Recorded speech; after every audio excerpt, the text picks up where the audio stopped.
Hello, everyone. In today's video, I'll be showing you how to delete your Bybit account. If you're looking to close your account on Bybit, I'll guide you through the process. First, open the Bybit app and tap on your profile icon located at the top left corner.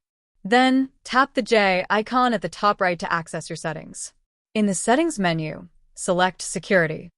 Under the Security section, scroll to the bottom and tap on Account Settings. From there, choose Deactivate Account. Please note that Bybit currently only allows you to deactivate your account. There is no permanent delete option. However, deactivation functions similarly to deletion, as the account cannot be reactivated unless you contact customer support. Next, scroll down and select your reason for deactivation. Make sure to carefully read the terms before proceeding. Select the checkbox indicating you understand the terms, then tap Deactivate this account. You will be asked to enter your account password to confirm. Once submitted, your account will be deactivated. If you found this video helpful, be sure to like and subscribe.